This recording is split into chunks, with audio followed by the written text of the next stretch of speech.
So I had a couple of things I wanted you to work on, and I'm going to very quickly demonstrate how we can do one of these. So, first question.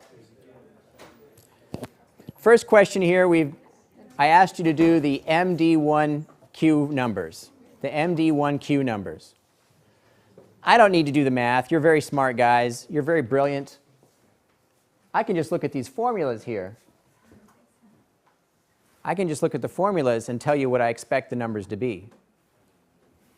So for, oh, here we go. I have the numbers up here still. So for MM1, the length of the system was 2. The length of the queue was 1 1/3. Here's our formulas for MM1 here. What should those values be for MD1? What should those values be for MD1?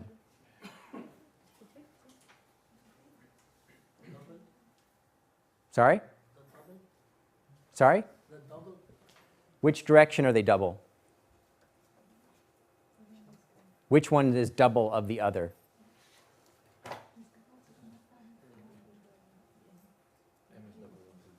Which direction do things change? We did MM1 before the break. I asked you during the break to do MD1. What's the difference? What changes? Stefano. The LQ of MD1 is half. Yeah. Yeah. So look at the formulas on your page here. L of Q, M1Q system. L of Q, MD1Q system. What's the difference? The number 2 right here. The length of the queue in this MD1 queue is half the length on average of the MM1 queue. What's the difference between those two queues in their behavior? What makes them different? What makes them different? The second one is more predicted. Yeah. Yeah. The second one, in what way? You're right. I mean, I want to walk that conversation. What does that mean? What is different? Because the service is determined. Yes. Yes. So in the MD1 queue, we have removed the variance from the service time. This service time has variance. It's variable. It's a Poisson distribution. It has a random service pattern. This system has no variance. We didn't add more servers. We didn't change the number of customers. We didn't change the structure of the queue. We cut the variance. We eliminated the variance in the service process. And that one step improved our service performance. I guess depending on how you want to phrase it, it doubled our service performance, or it reduced our waste by half. Length in the queue is cut by half. I'm sorry, count is cut by half. The inventory in the queue is cut by half. And of course, our time in the queue is cut by half because by Little's law, the rate of the flow has stayed the same, so we cut time, we cut inventory, and vice versa, cut inventory, cut time. All by reducing the variance. So, this explains why so much time and attention is given in business conversations about lean management, Six Sigma, total quality management, all these things where we're talking about cutting the variance. How do we cut the variance in our processes? How do we train employees to do things very predictably without any variation? Why do employees follow scripts? Scripts when they're doing either customer service interaction or they're doing things like checking the fluid levels in a locomotive. Get rid of the variance. Make sure things are predictable, they function exactly on time, get rid of the variance. That is a huge driver of efficiency in this system. We can't control the customer, very often. It's very difficult to control the customer. We can try to influence them with pricing and market promotions and reservations and things like this. It's still difficult because the customer does what the customer wants to do. But we do control our service. We do control what we deliver.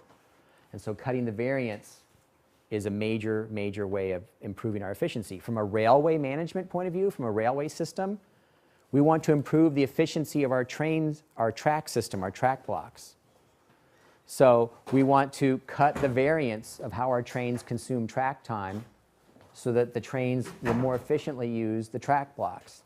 Now, to give you the quick answer you should have for your spreadsheet, I'm going to do a quick spreadsheet demo here. So we have lambda equals 3 per hour. I'm going to zoom in on this so you have a better view. Come on. Zoom in here so we got a better view of what I'm doing. Good. So 3 per hour, and then I want to have different levels of utilization. So I'm going to go from 5% to 95%.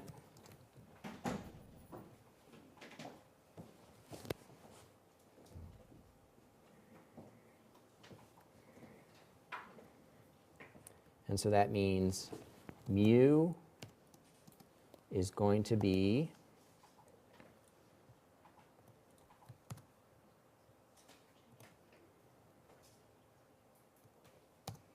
and I'm going to name this cell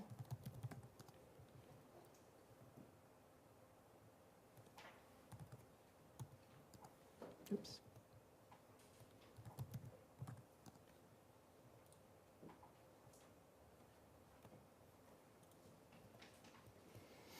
And now, just for fun, let's do length of queue.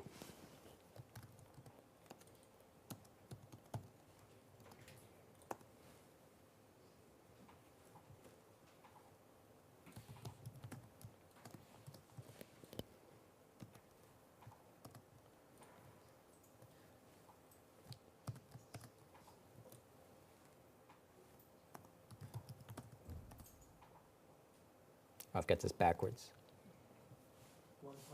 I've got this backwards. I want this to be 2, and I want this to be, I've got this backwards. 2, and I want, I've got it backwards. I want this to be mu,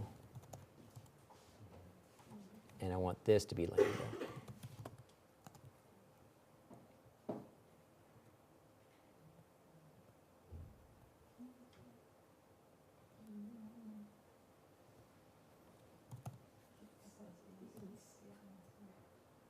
Sorry about that, leading a wild goose chase. There we go. That's better. Now this guy.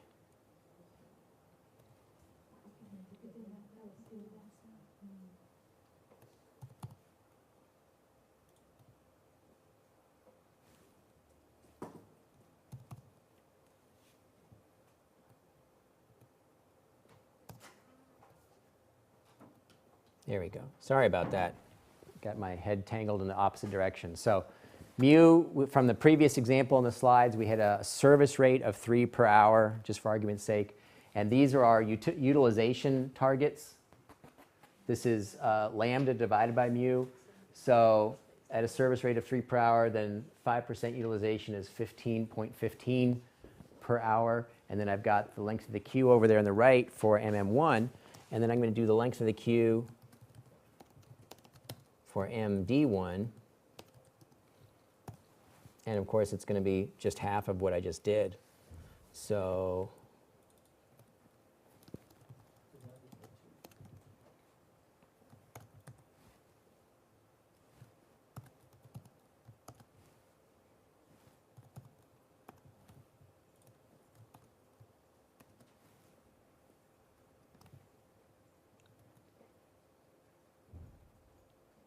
oh, here we go.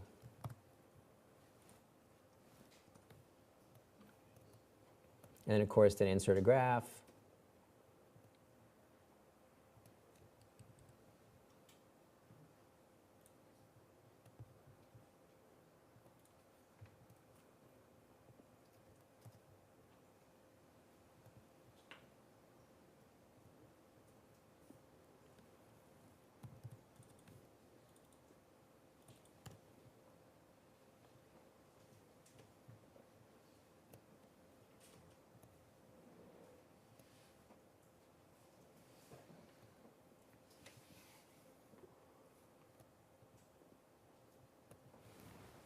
And so you can see it's not the prettiest graph, but you get the idea.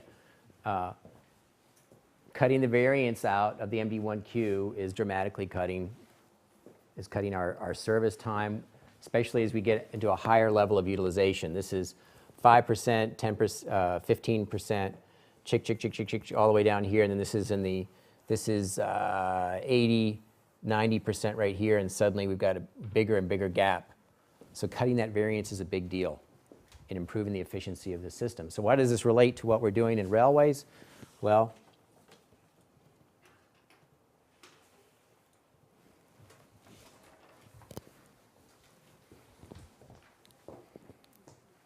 now we have a queuing system.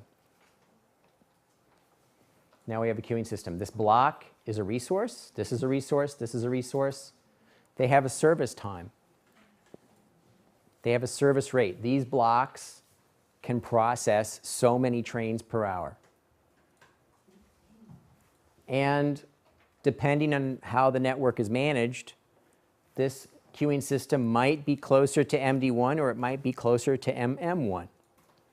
Depends on a lot of things. Depends on how well these trains are equipped to get across the line efficiently. If we're looking at North American freight traffic, these are a lot of variation, a lot of random variation, because the trains are not powered consistently, they're not braked consistently, they have all kinds of stuff interfering with their getting across the line. If this is the Copenhagen Metro, it's really tight. I mean, there's not a lot of other than, you know, some kind of other external interference within the block itself, there's not a lot going on.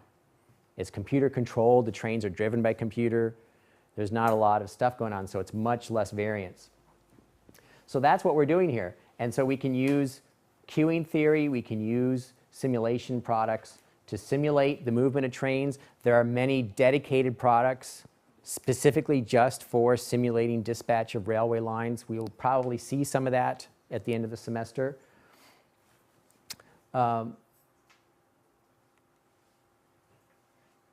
We have the queuing priority here. This is a single track line, so it has to be first come, first served, but suddenly you add sidings, you add some places for trains to overtake, and now you might have different queuing disciplines to worry about in the operation of the system. And again, we're worried about managing the random variation. Whatever we can do to cut down on random variation will improve the operation of this queue, will improve the operation of this system. As I demonstrated here, though, sometimes that random variation is not, quote, random in the sense that it's totally a surprise. It's random in the sense that decisions beyond our control create the pattern that looks random or that behaves with a random pattern. So, for example, we could have a series of trains that are of different types, passenger, freight, regional, S-tow, whatever. And because we sequence those trains in a heterogeneous pattern, in a mixed pattern, we could end up with kind of, quote, a random behavior, even though the whole thing's running to a schedule. Even though we planned it that way, it's going to mimic the behavior of a random system because of the natural variance, that's the variation that we are putting into the system by mixing different train types together. So even when we think we're running a scheduled railway, we still may be forced to treat systems with many of the characteristics of a random process, of a random queue, because we have introduced that mixture, that variation in the system. So this is, we're repeating things I've just said here, and there are many papers I've seen that apply queuing theory to managing train marshalling in yards or to managing flow across the railway line and that kind of thing.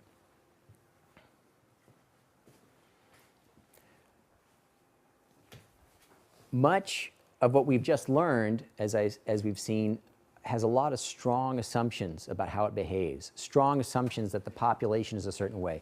Strong assumptions that the distribution probability is a certain way. Strong assumptions about the queuing discipline that we're going to apply. And as we mentioned a little bit ago, there's a bit of a problem in that we may find lots of situations in the real world that do not follow those assumptions. And somewhat disappointingly, there are not nice, easy analytical equations like we just learned for the basic queues that will give us the answers for those systems. So when we have that problem, we then have to resort to numerical methods. We have to use software, we have to use numerical sampling to emulate, to mimic the behavior of some system that does not naturally follow the clear rules of a queuing system that we have already analytical equations for. So I want to demonstrate here in this mid part of the lecture fundamental theory behind simulation, some fundamental concerns in simulation that you should be aware of, particularly when you are a consumer of simulation products. One of the things that really concerns me is that there might be simulation tools and commercial applications out there that are in fact not theoretically correct. It really does concern me.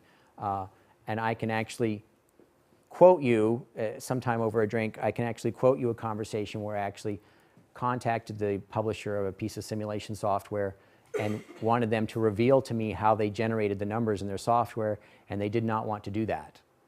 They said it was a trade secret. And the problem was I needed to know what their trade secret was in order to defend the use of their software in my research paper. And that makes me nervous because it makes me concerned that maybe some of the people generating some of these software programs do not in fact have a training in, they might be great programmers, and they might be great computer geeks, but they are not actually trained in the theory of simulation, and they're not actually composing their programs correctly to do things numerically correct.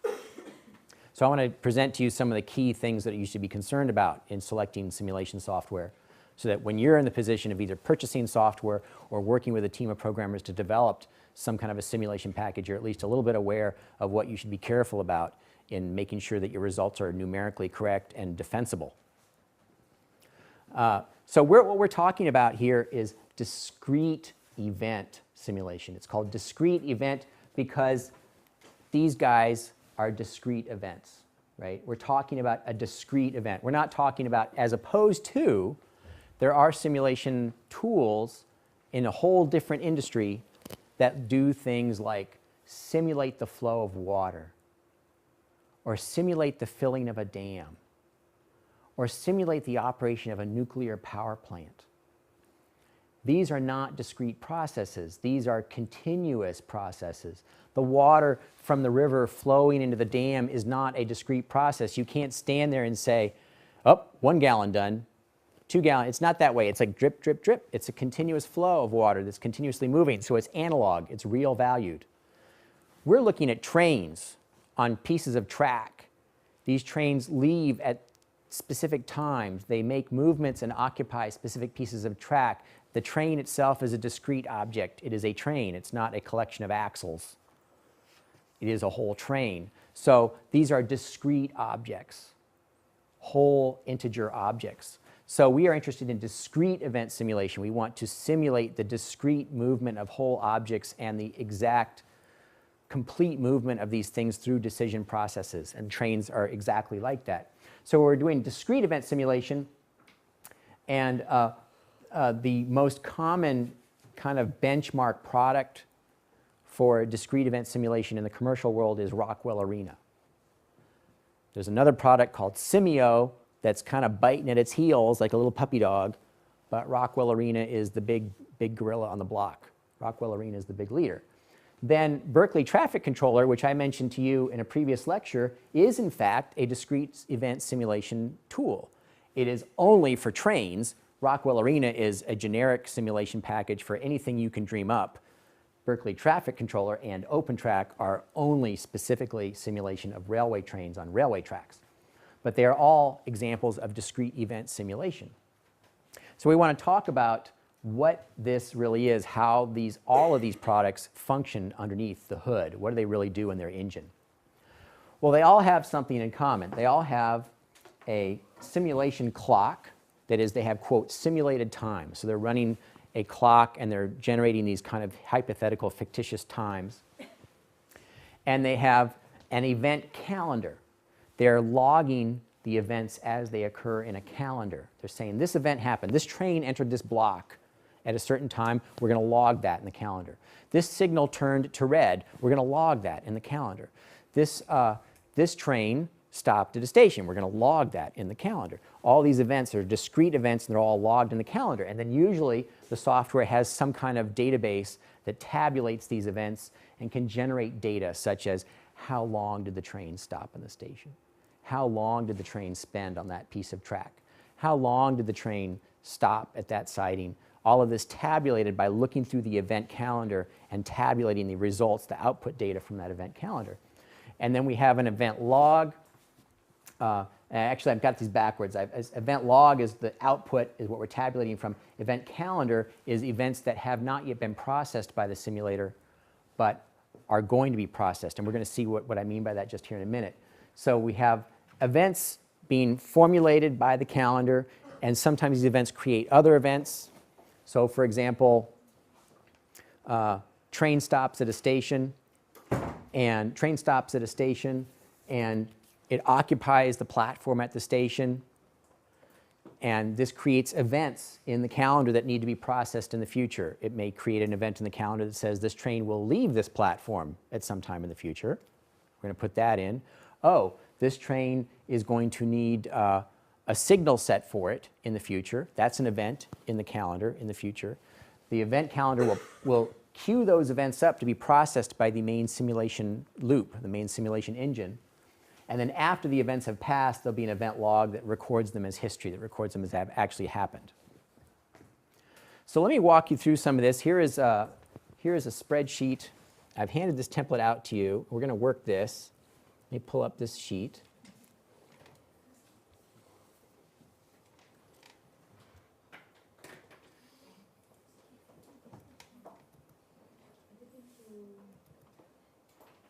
Here we go.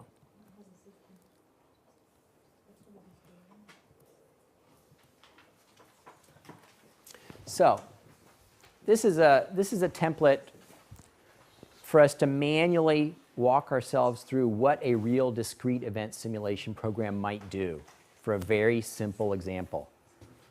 So this is a manual simulation of an MD1 So we're going to have a fixed service time of 3 time units.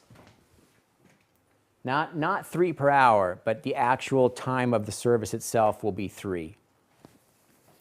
And we're going to have a random arrival flow, and we're going to simulate that random arrival. We're going to use some kind of random number generator, a pair of dice, or in this case, computer simulation software that's going to generate a random number and tell us what the time will be in between each arrival. So this is, in this case, it's an MD1Q. So actually here we're going to use, this number pool I pulled here is a uniform. So these are actually uniform arrival samples right here. So this is the random number table that we're using to generate our numbers to run this queue. So we're going to start with a clock start time of 0. And our first arrival is going to be at time 0. So I'm going to shift that screen over a little bit so you can see that, because I can see it's clipping the edge. I'm going to just make this a little bit smaller and scoot this over a little bit, because it's just, there we go, that's better. It's just clipping the edge of the screen right there. So we're going to initialize this. We're going to initialize this queuing system. And we're going to initialize this system. Entity 1 has already arrived. This is the initialization row. Entity 1 has arrived. It's going to arrive at clock time 0. And we're going to start actually logging its arrival into the system. So entity 1, arrive, clock time 0. And what we need to do now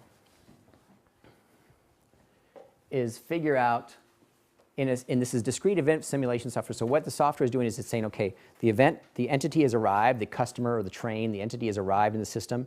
And as it calculates the arrival of that entity, the very next thing it does in the clock is perform the calculation to determine when the next, it's actually going to queue up the next arrival to the system to actually start recording that in the calendar. So we're going to pull a random number from our random sample. And in this case, I've got them in order. So the first random number is going to be a 2. And that's random number 1. So we're going to use random number 1 there. And the next arrival is then going to be entity 2, and it's going to arrive at clock time 2. So this is the event calendar. These are things that are going to happen in the future. And so the computer software, the discrete simulation software, is maintaining this database of events that have to be processed in the future. So these are the events to be processed in the future. This is the log of what has actually happened. And this is where we're going to keep track of things that pile up in the queue. So the next departure is going to be this guy that just arrived. It's going to leave in 3 time units because it's got a fixed processing time. So the next departure is going to be entity 1. And it's going to leave at clock time 3. So this simulation product has just completed its first cycle of calculations on this table right here. It's initialized, it's processed the first arrival, it's filled the event calendar with future events, and it reaches that point in the programming loop where it pauses and then goes back to the top of the loop and starts over again. So now it's going to go back to the top of the loop, and the first thing it does is goes to the top of the loop and looks at the event calendar and says, what's the next event in the calendar to process? So which of these events is going to happen first? Well, this one's going to happen first. Clock time 2 is before clock time 3. So this event is processed next. So we process that event.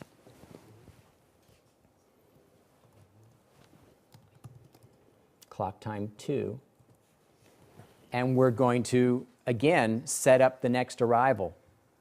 So as it's processing, logging this arrival into the discrete simulation, the program code immediately does the calculation to figure out what is the next arrival and put that in the event calendar before it goes any further. So it's going to put the next arrival in the event calendar. The next arrival in the event calendar is going to be entity 3, and it's going to come, we've got the second random number is a 4. So this one's arriving at time 2. The next one is 4 time units from now. So the next arrival is at time 6.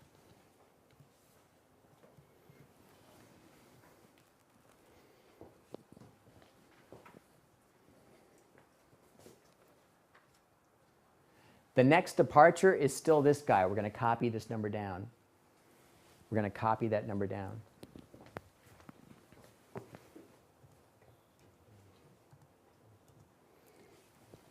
And now we've got one in queue.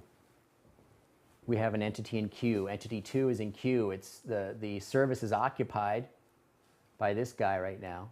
So we're going to put this guy in queue over here.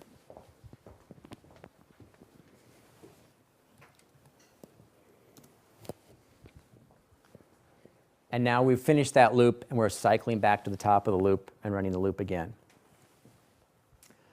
Now you can see we're just doing an MD1 queue with a real simple draw, and you can see we're already managing a lot of stuff. So you can imagine what a real commercial piece of software has to manage. It has a lot of data tables, but it's fundamentally the same thing that we're doing right here. Keeping a log of future events, sorting them by time, keeping a log of other things that are queued up behind active events, and then moving these things around in the data tables as we process through each step of the sequence. So we're back at the top of the loop again, and we look at this data table and say, what's next? Well, this is next. That's next. Naba. Well, it's just shorthand. This is where I reach the limits of a spreadsheet. And I'm going to want to keep a running log of what's in the queue. And this is just text shorthand. It's entity 2 at arrive time 2. And it's just my way of keeping track of who's in the queue. It's not meant to be perfect. It's just a demonstration.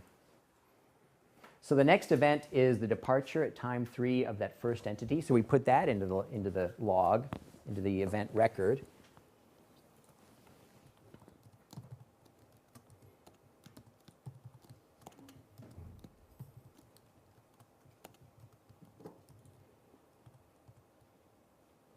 We're not going to pull a random number because this is a departure.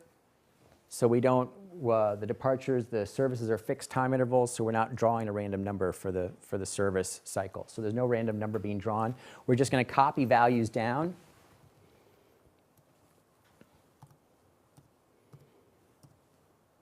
And now we can push, this guy is gone, entity 1 is gone. We can grab the next one out of our queue and slide it into the departure slot. So we now put entity 2 into the system. And it's going to leave. It arrived at time 2. It's a 3-unit time service, so it's going to depart at time 5.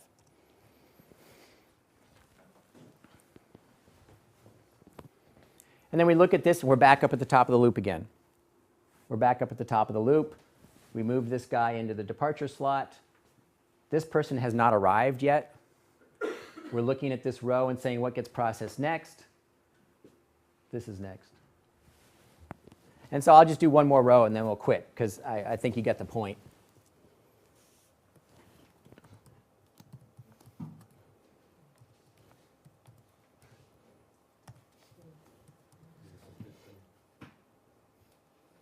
And next departure, we actually don't have a departure in there yet, because we have to process the arrival of the next guy. But that's, we could work this whole thing out and it would be, you know, educational. We wouldn't ever want to do it again for real, because it's just too much grunting work. But this is what the real simulation software is doing. A couple of things that you can see straight from this picture right here that now we seem to be need to be really careful about in management of the software. First thing, what's really driving this? This random number table is driving this. If these numbers change, clearly this changes. That is, if I were to resample this and give you a new table of random numbers, clearly my results over here would change. So this becomes a really important question about whether your software is doing things correctly or not. So there are two things you have to be concerned about in discrete event simulation software that are fundamental and, quite unfortunately, have not always been done correctly in commercial products. Number one, you need to know that it is generating random numbers that you can statistically defend as correct examples of the distribution you're looking for. Most simulation packages generate a uniform 0 to 1 random number and then interpolate or extract some other distribution by inverting that 0 to 1 number into the correct functional form of whatever distribution you're looking for. How that software generates that uniform 0 to 1 number can make or break the simulation. Now, things have advanced a lot since I was a wee little youngster studying this. And the power of the computers has grown tremendously. The literature on this subject is darn near mature. So the random number generators that you can Google and download off the internet, the code for them, the actual program code for them, is really good and robust and generates enormously well-defended random numbers. This was not true 20 years ago. And there are all kinds of tests you can run to determine whether the random numbers you're getting from some software package are defensibly truly random. Things like, are the numbers truly distributed in a nice even cloud? Or do the numbers have unusual kind of patterns in them that make it not really look quite as random as you thought it was? Are there problems where the numbers are not truly independent of each other? That could be a problem, where there's some kind of a cycling or sequencing in the random number stream that's generated. That's all advanced discrete simulation stuff, but it's very important that the software product you're using at least have somebody writing it who's aware that